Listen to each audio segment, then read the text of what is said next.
Boa tarde, pessoal. Tudo bem? Meu nome é Maurício Ruiz, eu sou diretor da AWS. Sejam bem-vindos. Nós temos aqui dois convidados especiais que vão falar para vocês hoje um pouquinho da jornada que eles tiveram na nuvem. Eu só vou pedir uma coisa que vai ser um pouco diferente para vocês. A gente tinha combinado, como o evento, o idioma oficial é o inglês, a gente tinha combinado tudo de fazer... Não está ouvindo? Canal 5. Beleza? No 5 não? I can hear you. Yes. Tudo bem, tudo bem, tudo bem? Eu. Yes, sir.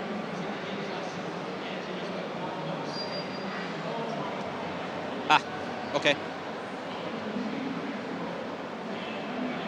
Tá bom, obrigado. Então vamos lá, pessoal. Canal 5, ok?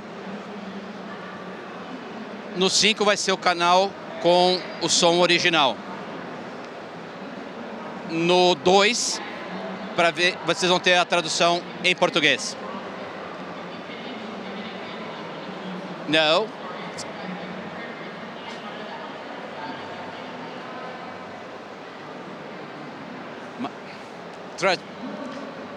Eles estão...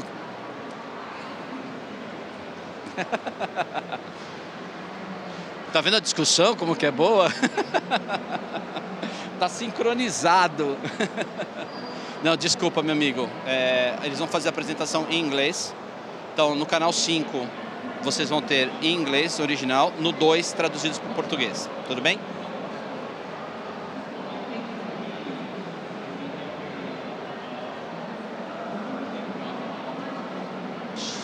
Se alguém tiver alguma dúvida, algum aparelho que não estiver funcionando, levante a mão. O pessoal lá do fundo vem e troca para vocês, tá bom? Shall we start in English now? I can't hear you. 5, 2.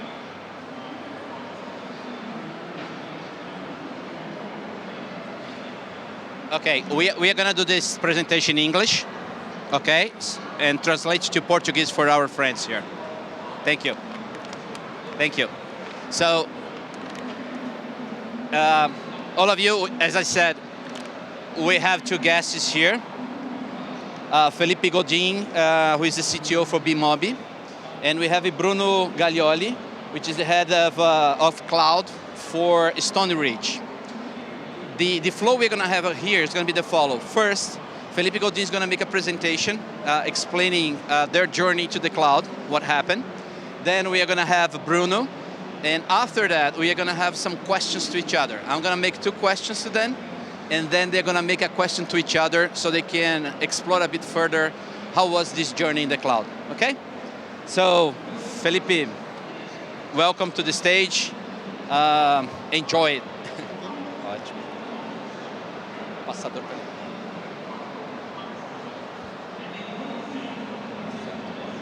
Good evening, everybody. Can you hear me? Great. So my name is Felipe Godin. I'm the CTO of Bemobi. Glad to be here on the first Web Summit in Rio. Well, thank you, AWS, for the invitation to talk about Bemobi and our cloud with AWS, our cloud journey with AWS. So Bemobi is a tech company with the mission of building a more inclusive digital world. We do this by reducing the digital and monetization gap in emerging markets. We adopted a B2B2C approach, so we partner with big enterprises in key industries like the telcos, digital banks, and utilities, and we offer our solutions to their clients. So our focus are countries in emerging markets, countries similar to Brazil, countries with lower income, limited access to credit, mostly prepaid phones, and also a culture of payments and installments. So we were founded in 2009 after a spin-off of another company that was acquired by Cielo. At the time, our focus was mainly in the telco industry and in Brazil.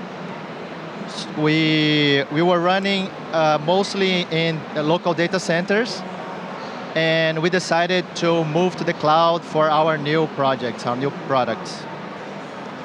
In 2013, we launched our Apps Club product that I will mention more in the following slides. And that launch triggered our expansion beyond Brazil, mostly in Latin America at the time. In 2015, we were acquired by Opera, the Norwegian company behind the Opera browser. And with their help, we expanded beyond Latin America into other countries outside of Latin America. So 2021 was a very important year for us. We went public here in Brazil. We did our IPO. And with the IPO, we intensified our M&A strategy with important acquisitions that expanded our product portfolio and our international presence. So the early adoption of AWS Cloud was very important for our rapid growth, and also to help us comply with data regulations in other countries. So we currently have over 110 of these partnerships with big enterprises in 49 countries, countries like India, Pakistan, Mexico, Colombia, and the Philippines, and many, many more. And through those partnerships, we are able to reach around 2.7 billion users that we can offer our channels and our services. Bemobi currently has 750 employees of 18 nationalities, mostly in tech and cloud, and in offices in 7 countries. So we are a very multicultural, technically diverse team, and I believe that's very important. It is key for our product development and to scale these products globally. So we split our product portfolio into 4 groups. We have the digital subscriptions, digital payments, microfinance, and platform as a service. And this last one we also use internally to help us monetize the other 3 businesses. So we launched the Apps Club service in 2013, as I mentioned, after realizing that even though the number of downloads of apps and games were very big in emerging countries, there was a big monetization gap. So there are many reasons for this. One is the pay-per-download model becomes very expensive for developing countries, and also because there's a very low penetration of credit cards in these countries. So to solve this, we adopted an all-you-can-eat subscription model. It's like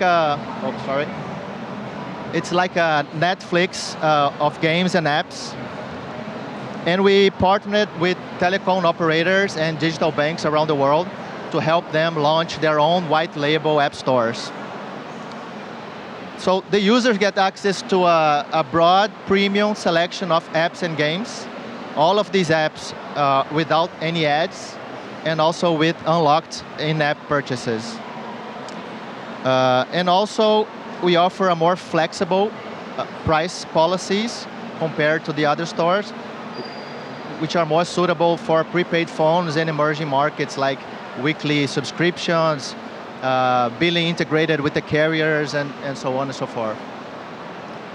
So we launched this service in 90 carriers in 40 countries, more or less, and it currently has around 35 million subscribers. So recently, we launched here in Brazil an evolution of this app store that we call Instant Play. It is a streaming solution, very convenient, so no need to download or install the apps. It's just a click and play. Since the subscription includes all of the apps, it's really easy to just zap between one app and the other. And we believe it has a very good fit for 5G networks. And we are working very hard to launch this service in other countries around the world. And for a very good user experience, we need very low latencies. And we count on AWS with their AWS regions and local zones worldwide.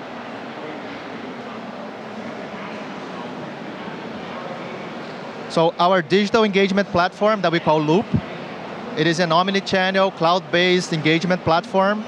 It customizes the experience for each user with the best offers, the right channel at the right time, and that helps increasing the monetization of the services.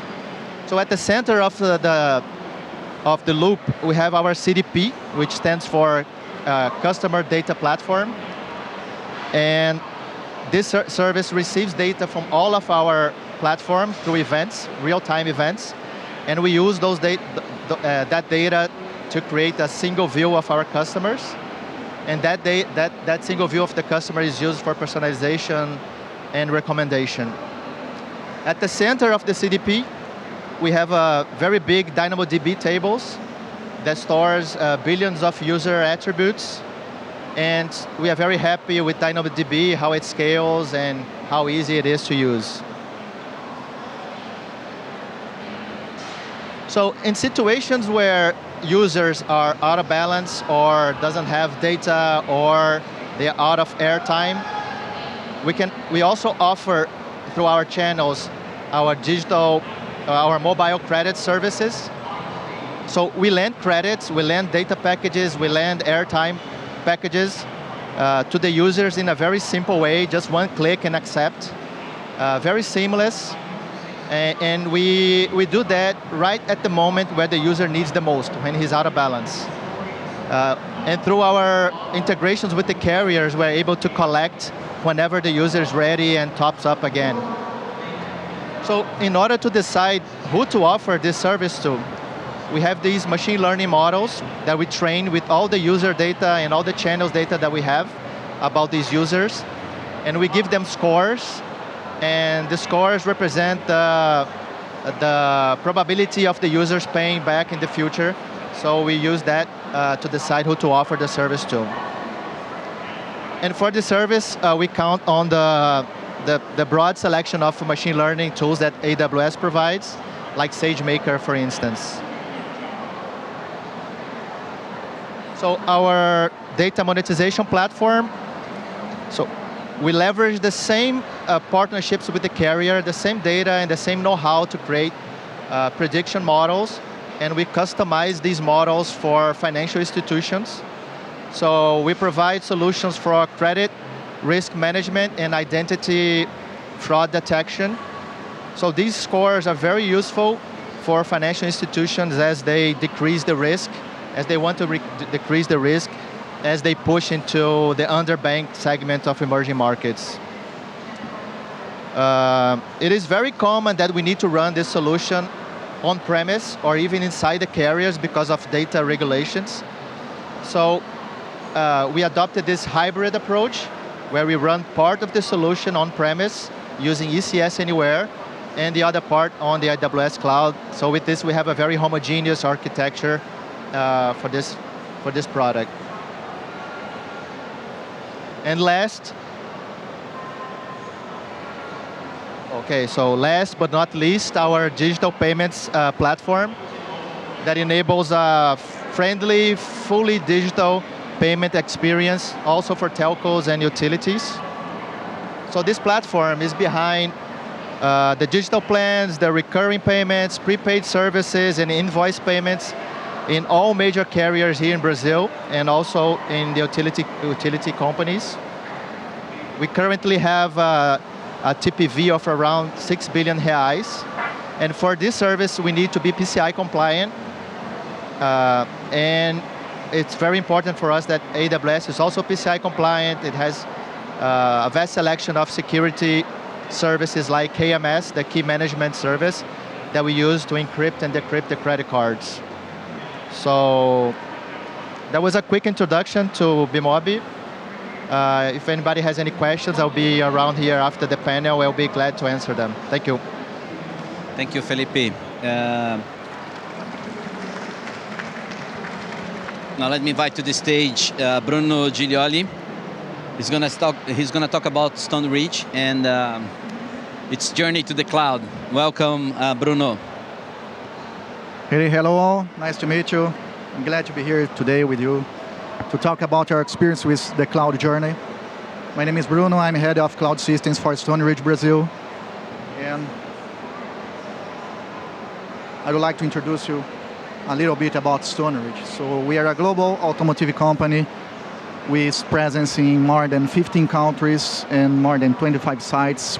Our headquarters is at Novi, Michigan, close to Detroit. So we are based on the main automotive region of the world. So we have for about 4,500 employees and distributed through 90 plants. And we develop platforms that combine vision systems, connectivity solutions, and driver information systems. So our main divisions, we have basically 3 engineering sites. One is Stoneridge Electronics, based at Europe. Stoneridge Control Devices at North America, and we are Stoneridge Brazil.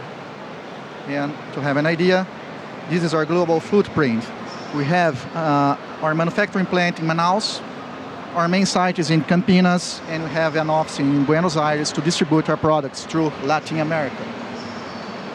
And our main skills and experience, as you can see here, we are a company focused on engineering and innovation, cloud systems development, IoT technology, hardware, software, firmware development.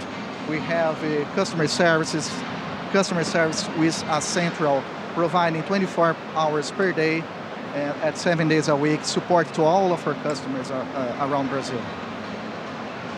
And our main business units, I think most of Brazilians know our main brand mark is Positron. We provide some products to the automotive aftermarket. We also are suppliers for original equipment for trucks, vehicles, car manufacturers, and we develop tracking solutions, plus telemetry solutions. At Brazil, our main focus here at the cloud division is for tracking solutions, where we differ from the other players of the segment because we develop the hardware, the firmware, the software, and all the solution, provide the service. The other players didn't do it. Generally, they buy an equipment from China and only develop the solution. No, we develop everything. And this differs us from the other players because we can deliver a different solution for them. And this is an idea of all the sensors that I have inside a truck, collect information, send it to the cloud. We have tracking devices, door sensors, tachograph, dashboard, telemetry, and even satellite communication. So we have now a new division called Stoneridge Digital Services, which we call our cloud division here, and where we are until 2018. This image represents what we are living at that time. We are working at the firefighting mode.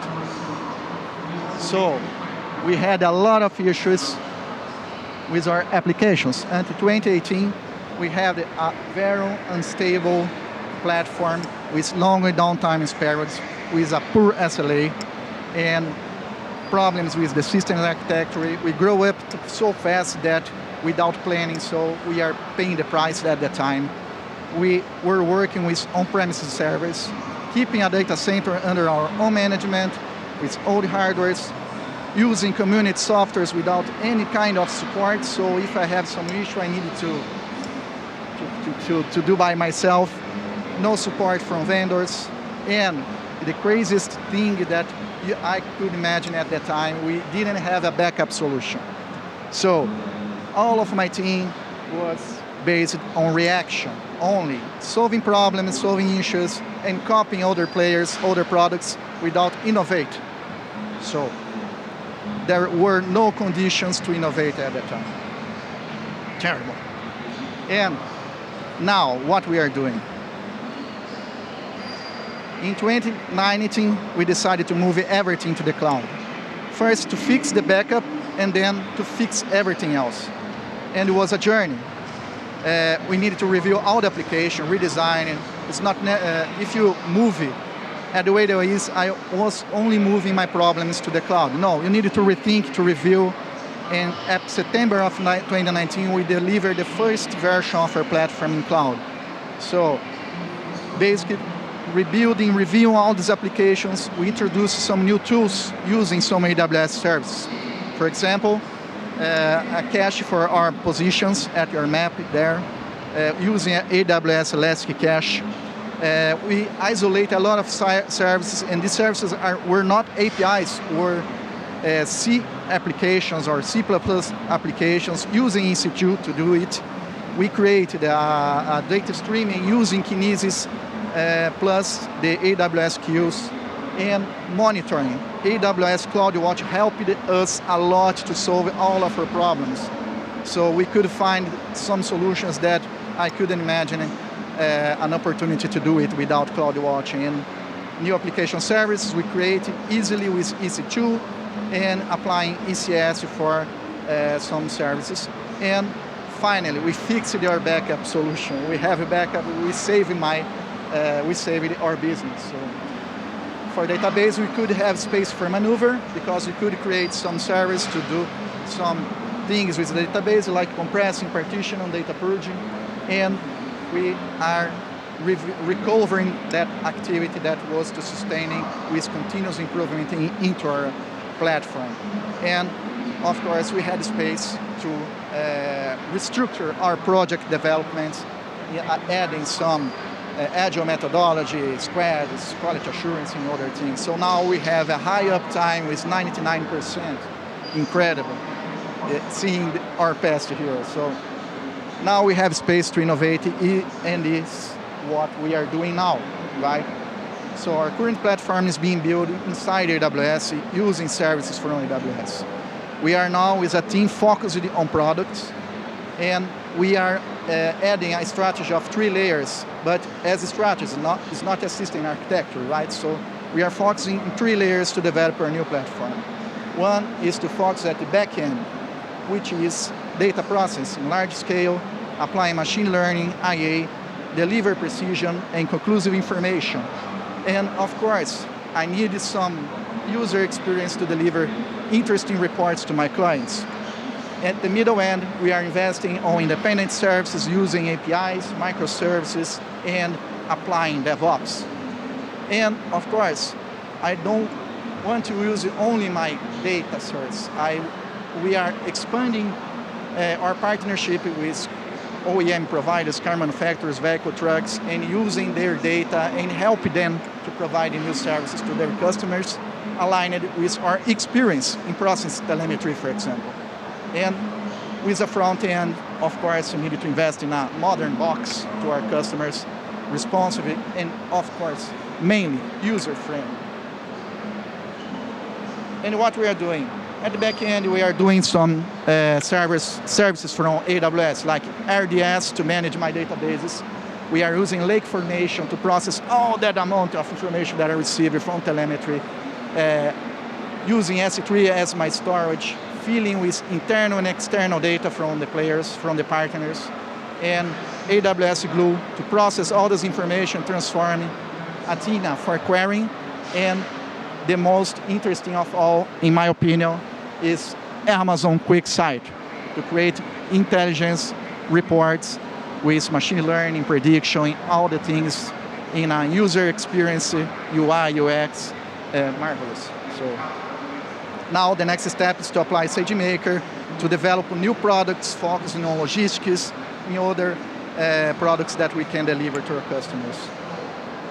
So at the middle end, AWS DevOps, CI, CD, testing, lifecycle, all the things that come together with us, with this, and governance, and microservices architecture, based on using some service like Cognito, ECS, Fargate, and IoT. We have our own IoT platform. We don't want to take care more of it. We are migrating to AWS IoT. All of our devices, we have for about 150K devices sending information to us here. And the idea is to migrate everything from our own IoT platform to AWS. And now, at the front end, a new design using ECS, new programming languages like Angular, Node.js to build the front end, and telemetry analytics embedding the QuickSight inside the application is too cheap to do it.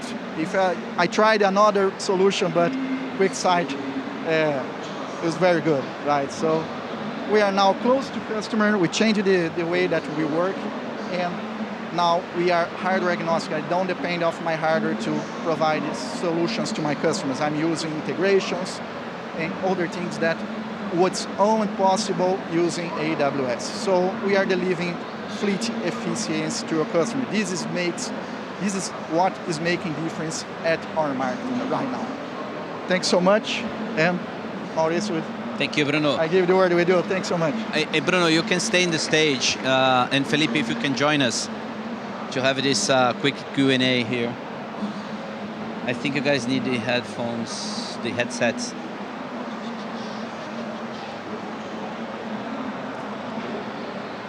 So thank you for the explanation and for describing your business to all of us. I'm going to make it the first question to Felipe. Felipe, when you decide to move to the cloud, obviously you're thinking about getting some benefits. What were the benefits that you get after doing the lift and shift, or just make the first movement to the cloud? And how was the process? If you can share with the team, that would be great. Sure. So I'm going to remove here. So what happened is, as I mentioned, we came from a spin-off of another company. So we actually lived two approaches, the lift and shift, and also a more incremental adoption of the cloud. The first one was more incremental, was very early. Actually, AWS was the only mature solution for the cloud. And we decided to adopt it mainly because we didn't want to invest any longer in our local data centers for more hardware. And we decided to adopt AWS early, but for new products. So I think it was a very good decision because everything new was on the cloud, and the team could learn and adapt and select the best way of deploying and running the applications. But on the downside, our cloud team, it was not a cloud team at the time, it was like an operations team. They had to deal with two different technologies, the cloud and also everything that was on-premise. And the other side of the company, we did a different approach a little bit later.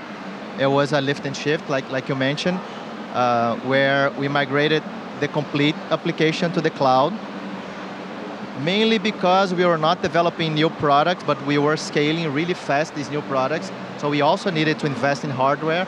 So we decided to move everything in layers, first the front end, then the back end, then the databases.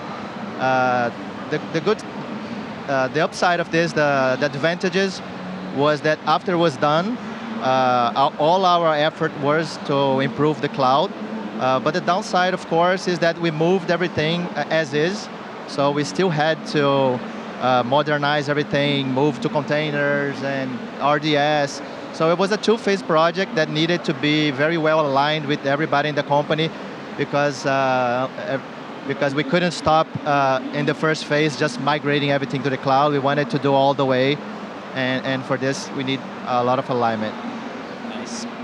Yeah, you need to speed up to get some benefits and then make the modernization and everything else. Exactly. Good. Bruno, for you, we know when you move to the cloud, internally inside the companies, there are some changes, right? Change in mentality and other stuff.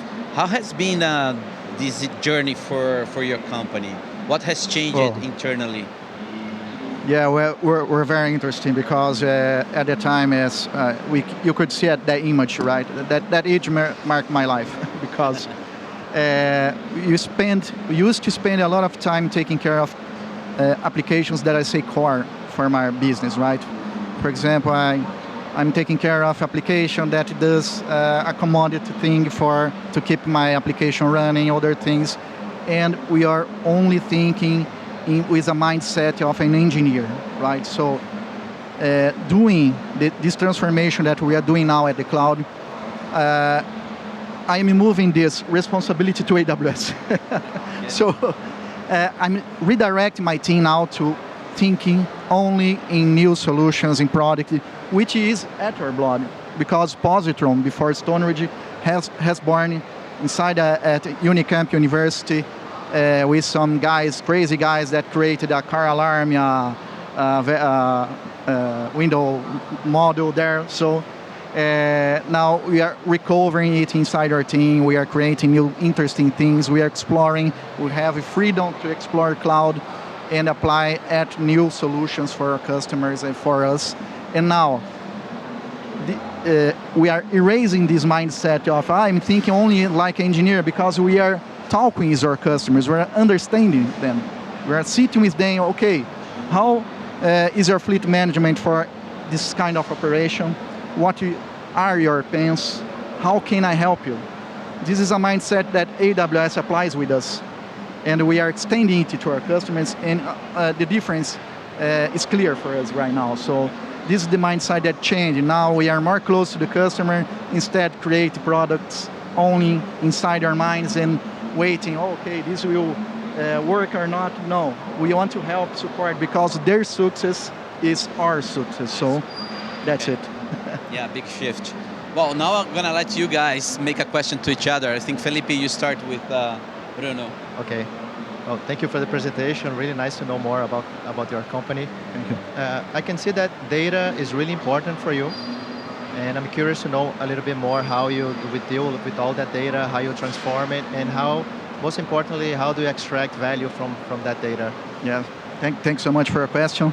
As you could see at the picture of the truck, right? So we have a lot of sensors collecting a lot of informations, terabyte of informations per second is a lot of information receiving from a lot of vehicles around Brazil and Latin America. So the first question that we do is what to do with this kind of information. We receive a lot of information from sensors, speed, fuel level, door sensors, other things, how to manage it. So first we could get in touch with AWS to understand what were the options. First, we designed some solutions in our mind for how to process and deliver it in a fast way. So we are using Lake Formation. Lake Formation helped us to create a data lake for telemetry to process all of this information and without using any kind of database. This is interesting because when you start to think about a BI, I was a BI developer in the past for a pharmaceutical company.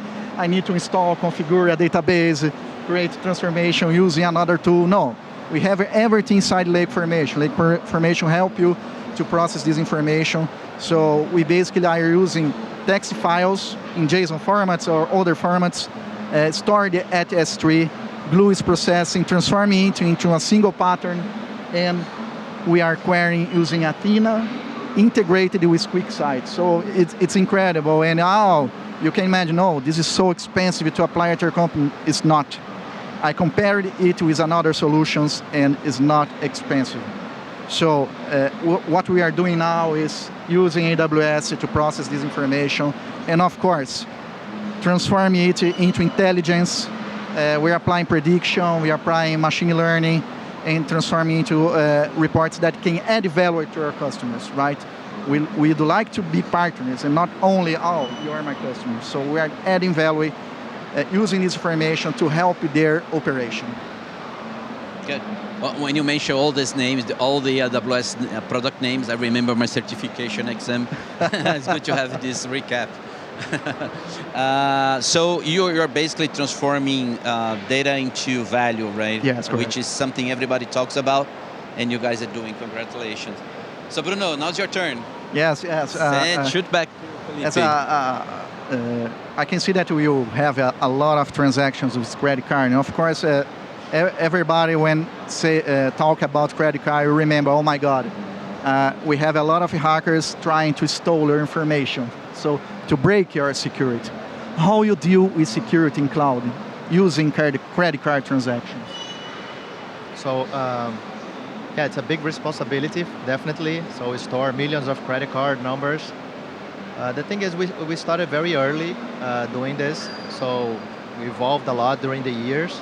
We have our security team with several policies and security measures in place. And we go through our PCI certification every year, so that helps us to be sharp.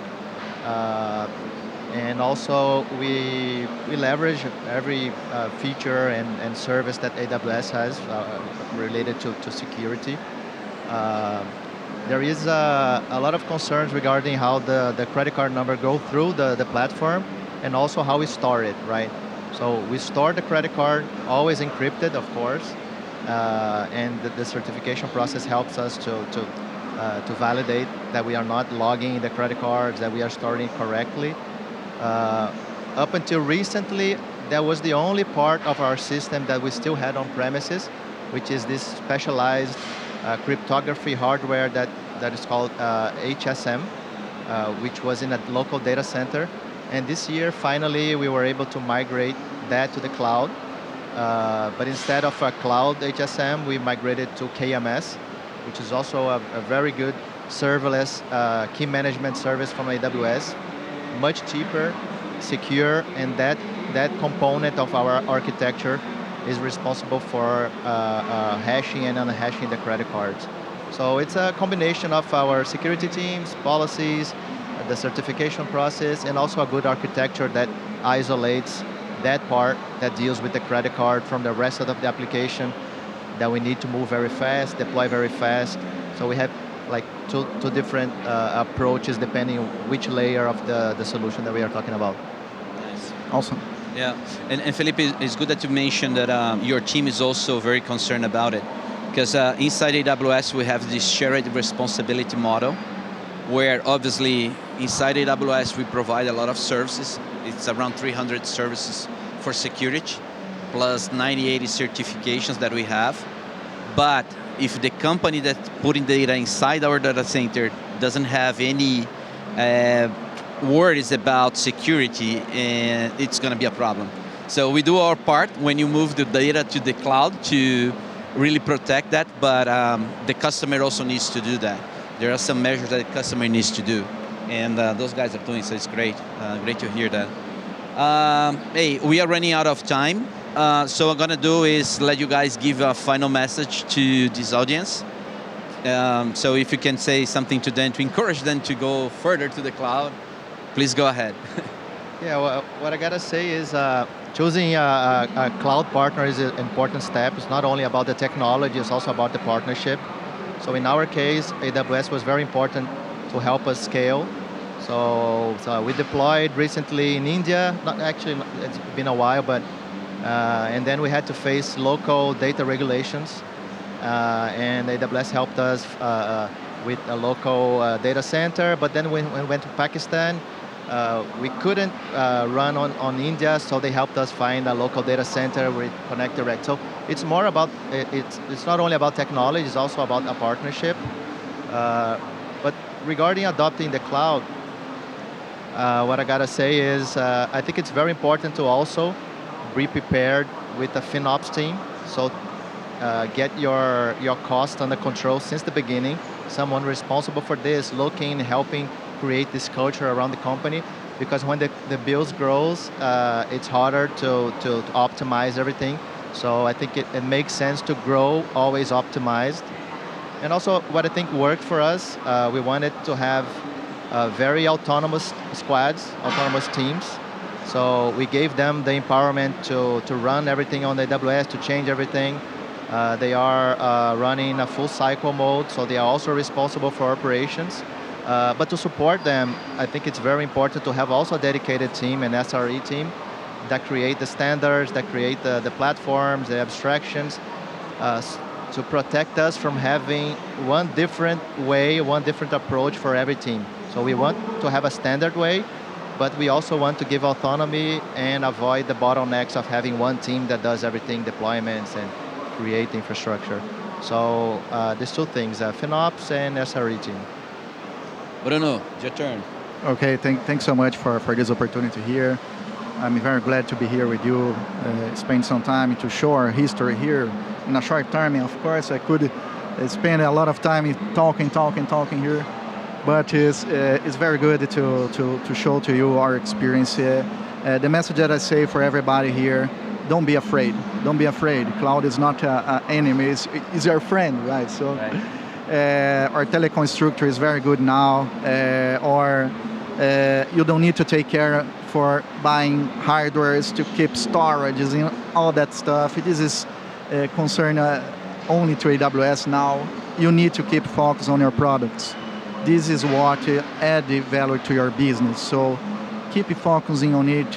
Leave AWS take care of the rest, and your team will be happier because you have a lot of new technologies being launched every day there, and you have a strong and very good support from the AWS team, because AWS team is always supporting us on creating new things, on understanding new things, and helping us to have success on our business. So the message that I say, don't be afraid. We need to take this decision.